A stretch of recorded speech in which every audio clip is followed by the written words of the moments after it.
Blackbull is back. On today's episode we have Ilhan Coklar, who is well-known photographer, videographer for influencers and another different businesses, what we're going to talk about in this episode. First of all, welcome to Blackbull, brother.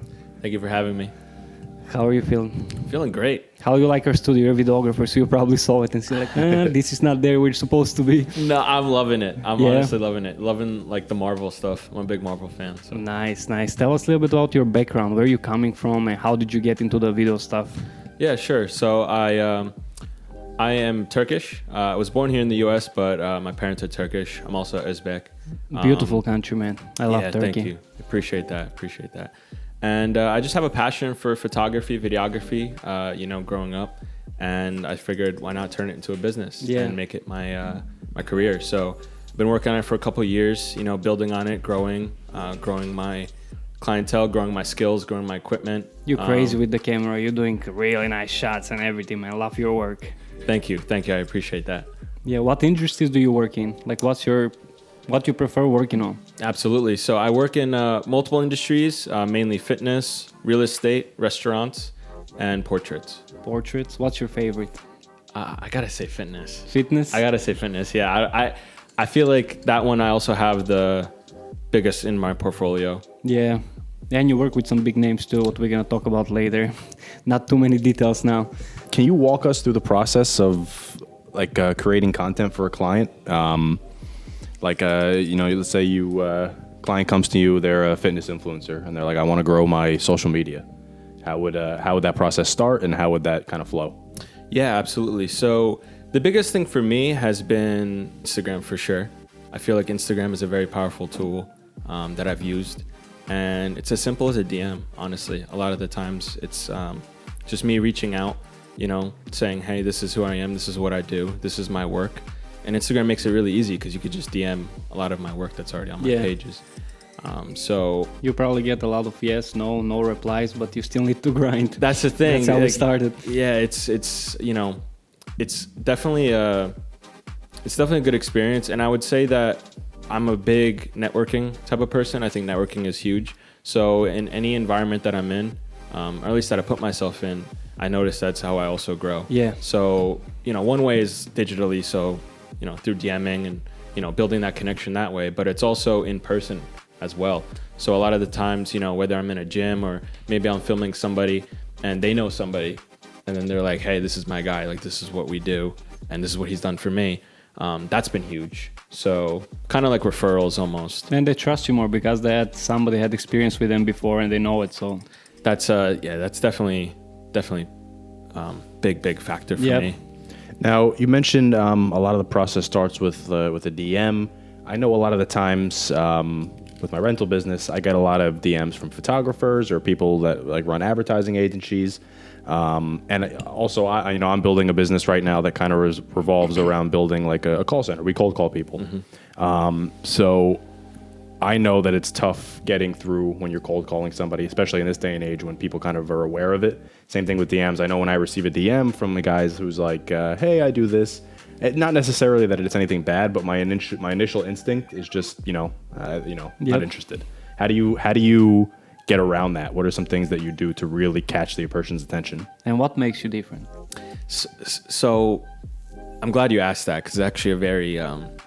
something I actually did want to talk about, which is that I feel like I'm myself on my page, and it is my page, right? So I don't really have a big following. I don't have these, hundreds of thousands of followers. So a lot of times, people see my page and they just see my life. That's what I use Instagram for, is to kind of just, post about, my life, showcase my work as well. But it is very natural.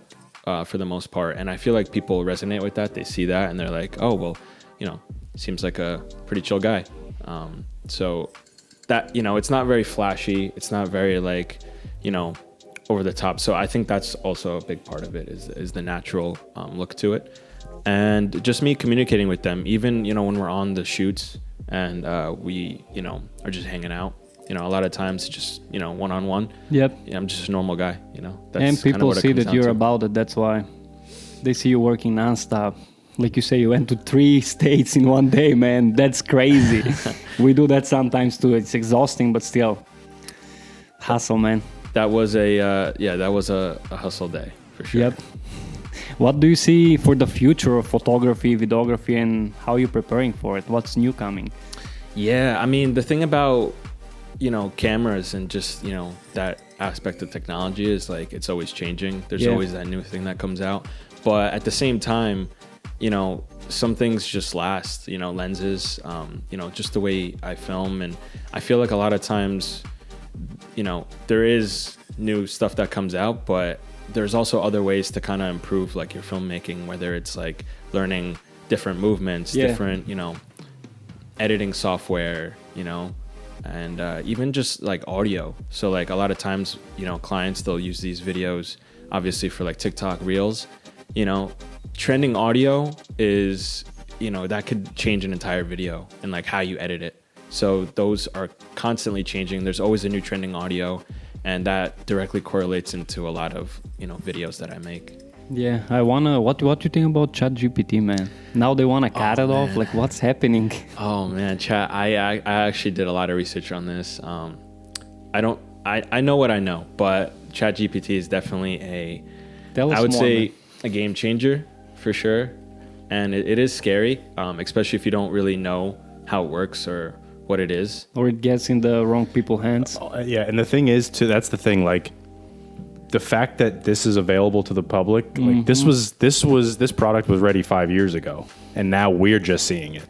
So it makes you think, what are the top guys? Like, what are the people who are building this stuff actually have access to? It's just that you're just scraping surface level. Yeah. Yeah, absolutely. I mean, I think every business owner, not every business owner, but I would say a large percentage of business owners have used it one time or another in their business, whether it's writing stuff for your website, writing sales agreement, whatever it might be. I guarantee you that there's a large percentage of business owners who have used it. It is very powerful. Like I've seen what it can do, and it was one thing when it was just text, right? And then now GPT-4 came out and it's audio, video, and images, and it's constantly learning. So that's the thing. So it gets more and more advanced as time goes. Yep. And I've seen, it even started out with that one trend where like it was like art, like AI art. Yeah. And everyone was paying that one app get to get it follow. done. And I did it. I had like a whole carrot. I'm sorry. It was, I mean, it was definitely cool at the time just because that was like kind of early for us. Like no one really knew about AI or what it was capable of. And it was trending. Yeah, 100%. And now you look at it with GPT-4 and like people are doing like crazy things. Now, one thing I will say that kind of would tie back into, I guess, my industry would be that it's not like you could go through it. Like AI will always be an option, right? If it gets more powerful, you can upload whatever photo, have it do whatever you want, like a LinkedIn profile. That's very common. I know a lot of people are doing that now. It's not original, right? So I feel like that's that's definitely an edge, and I think that's important too. Is you want something original and not artificial. So I understand. Yeah. If you could create a social media campaign for any brand or say a celebrity, who would be? If I had to pick one, that's hard, but it's a tie between Marvel and DC. Marvel, DC? Yeah, those two brands are companies. I feel like that would be definitely a dream. I think I'm gonna do Hezbollah. That's my guy. He was here visiting America, Bro, man. I want to meet that kid, that man so bad. I don't know The if man. Yeah, the man. Hezbollah is the man. And Nelk boys are doing good things with him. Like They they are. promoting him here, making some money to him. That's good. Respect that. Yeah, I mean, he's definitely... Or Ariana Grande, because I love her. That's my wife. She just doesn't know it yet. Oh shit, Ariana, come on, shoot the DM there. We need a reply this time. Can you recall a time where you had to kind of think on your feet or get creative during a shoot? I imagine that happens a lot as a photographer. So I guess one most memorable time where you had to do that. Something crazy. I mean, I don't know. Nothing too crazy, but it does sound crazy. Like if I say it out loud. So I like typically on these types of shoots, you have a professional camera, like a DSLR and mirrorless cameras and stuff. And you got all the lenses and, I use that on this shoot, but there was a moment where I actually busted out my GoPro. So I had the Hero 10 which is, you know, the newest GoPro. Yeah. But, you know, if you're a professional, you know, you're getting paid for this sort of thing, you know, your client's not really going to expect you to have a GoPro out, right? Yeah. But it had a reason actually, which is, you know, not every camera shoots at a certain frame rate.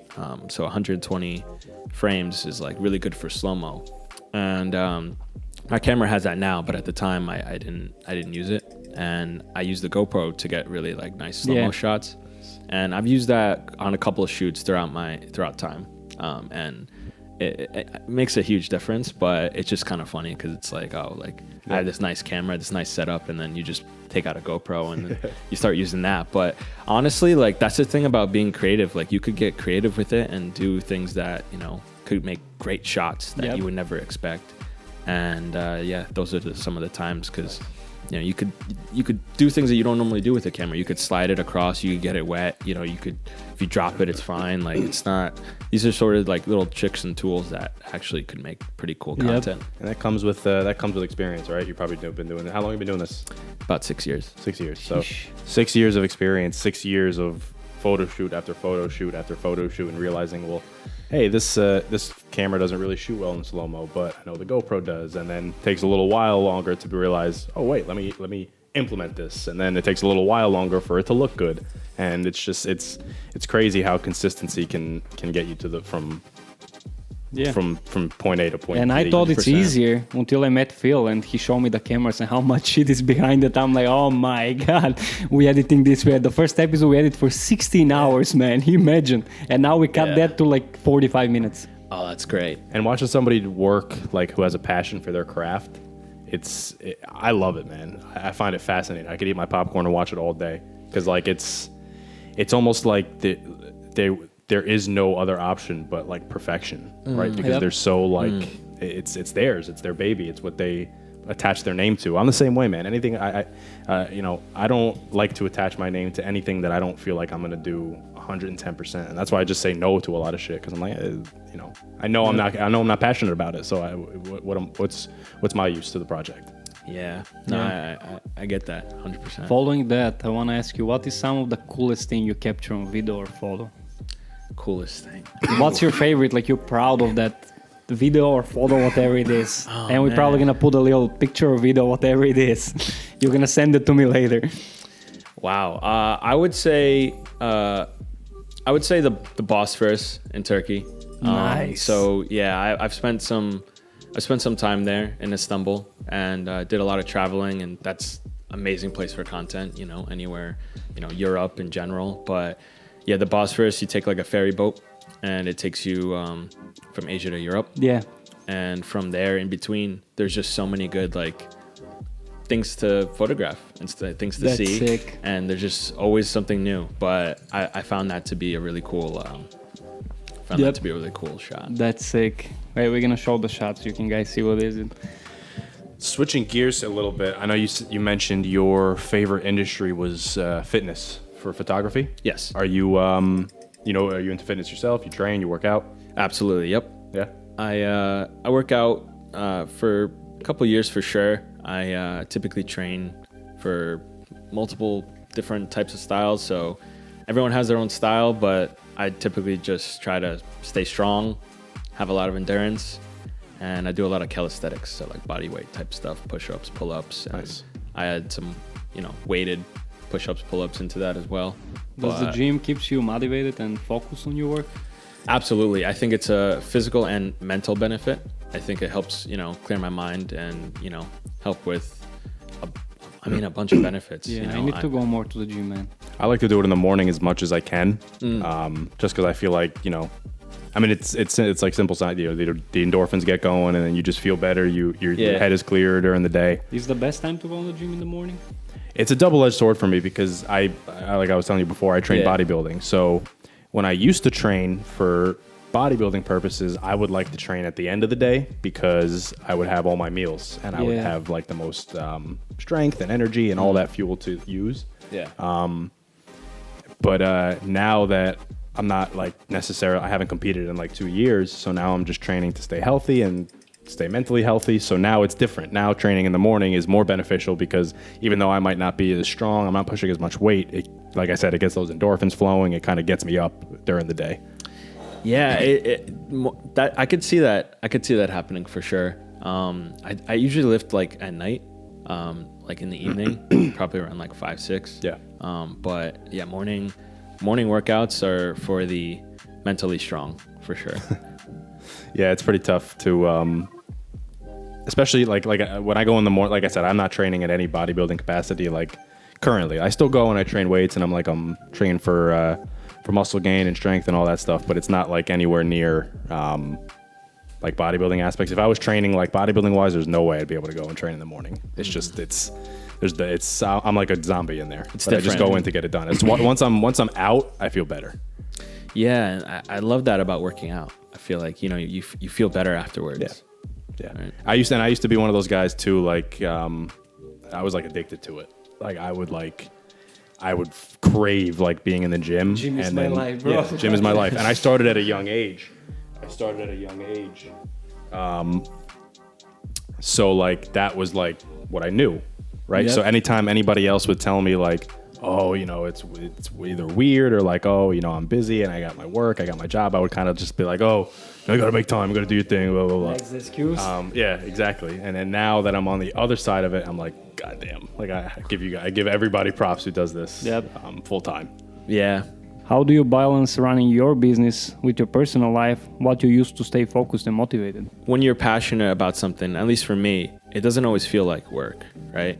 I can quote unquote work and be at my desk for hours. Mm-hmm. And yeah, like hours, it's mentally exhausting, but it's not like I'm very stressed. Yeah. So, having that social life, my schedule is, Whatever you want it to be. Essentially. Yeah. So, I mean, that's also a really big benefit of doing kind of like what I do and doing your own thing.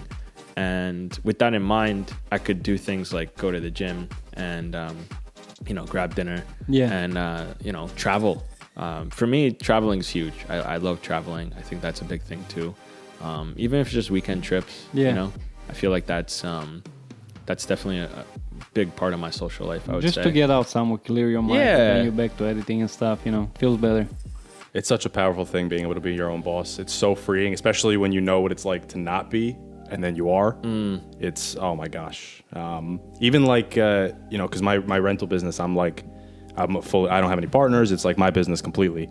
And now that I'm starting this other business, now I have partners. So even though I'm not really working for anybody, we still have to agree on shit. And even that, I'm coming from owning my own business. I told myself I would never work for somebody again. I would never ask somebody and it sounds a little naive because like shit happens, right? But like I would never work for somebody again. Now just having to bounce, even just like bouncing ideas off people when they don't agree with you, it's tough. It's tough having to like take no for an answer. That's for sure. Yeah. You said you like traveling. What's your dream place? What you want to visit?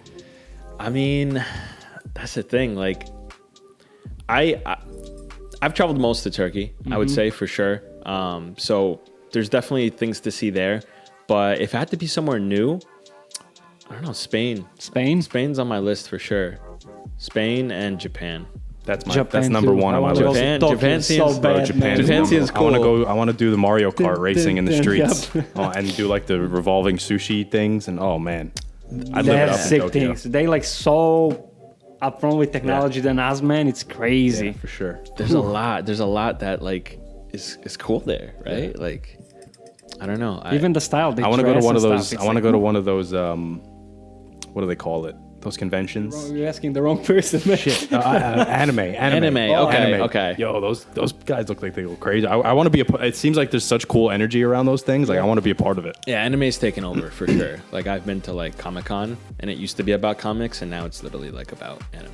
Like a big portion of that convention is now like Yeah, those guys go hard, man. I know. Before we end, man, I want to ask you any advice for listeners starting their business in photography or videography. What should they do? What should they not? And what's the beginnings? Yeah, I'll speak on like my experiences, and hopefully somebody can maybe relate to that and understand. Yeah. But for me, it's always been about just working hard, obviously, you got to learn, and there's Discipline. plenty of discipline, yes, and there's plenty of resources to learn. It's just about the time. For me, I spent hours and hours and hours literally learning everything that I know now. So camera gear, editing, and I'm still learning. Like if I don't know something, I literally spend hours just on, let's say, like YouTube, just learning, and then executing, right? So going on actual shoots, actually practicing and getting that, getting those hours in. Yeah. And I feel like that's important, along with networking and just making connections with people, understanding that social media, is supposed to be social. You're supposed to meet new people. You're supposed to use it. And you're building step by step. Yeah, 100%. And you're supposed to connect with people. So I feel like that's a huge thing is, the more connections you make, the more you can, grow and do what you want to do. Yep. But you have stuff how to start on YouTube, because a lot of people complain like, oh, where to learn and stuff. On YouTube, you have like free college for everything, I think. So it's people complaining who don't want to learn, I think. No, it's true. You can It's find just a lack everything of on effort at the end of the day. I mean, and I don't mean that in any derogatory sense, or that's just matter of fact. Like there's so much information out there. If you say you want to learn something and then you don't, it's just a lack of effort. YouTube is full, man. You can go from how to change oil in your car to change the diaper on the baby. You have everything there. It's like free. God, I don't know what else to look for. Yeah, but then you'll get an advertisement. You'll look up how to do CPR because somebody's choking, and you get a 10-minute ad beforehand. Yeah, I mean, no, but that's exactly right. I feel like it's the effort is a big part of it, and yeah, for me, it's always been just constantly improving. And if I look at my work years ago compared to now, it's like, oh my gosh, like I made that, and then now it's like the work that I make now is like I made that, Yep. So it's definitely a good feeling, and again, that's just my experience, is just constantly learning, constantly growing, and just making connections with people, and making an effort to improve on yourself. Yep. What are some of the biggest names you worked with? I know you work with one of our first guests, Mike DeCassian. Yep. Shout out to Michael. Shout Who out else Mike. Is on your list too? The man, yeah. And now you work with the bake influencers. Thankfully, I've worked with definitely big influencers. Joe Schulk is one of them. Alexander Yeager is another. I've worked with Luke Eldsman as well. Ooh, we have Luke coming on the podcast soon, so shout out to Luke. Shout out Luke. Yeah, and yeah, honestly, many more. Yeah. But yeah, I'm just I'm blessed, and I'm grateful to have worked with those people. Perfect. And continue to grow. And I'm sure there's more names that I'm not mentioning, but obviously I'm grateful for them. Anyone you wanna shout out? Anyone I want to shout out? Well, everyone I just mentioned, big shout out to them. I'm happy that we're working, we work together, and And keeping the friendship too, Yeah, absolutely. And a lot of it is a lot of times, friends, it is a friendship that, we build on over time. A lot of times we're working, but there's that, professionalism, but then there's also that like we're friends, like it just, and they like that, a lot of them, they appreciate that. That's how you build a trust. Well, thank you for coming, man. Thank you for having me. Great episode. We wish you all the best. More work to come and stuff. Absolutely. And I'll see you guys in another episode. We're gonna have all the link in the description to follow Ilhan. And we have Paul here next to me. And I'll see you guys in the next episode. Peace. Bye bye. Blackbull.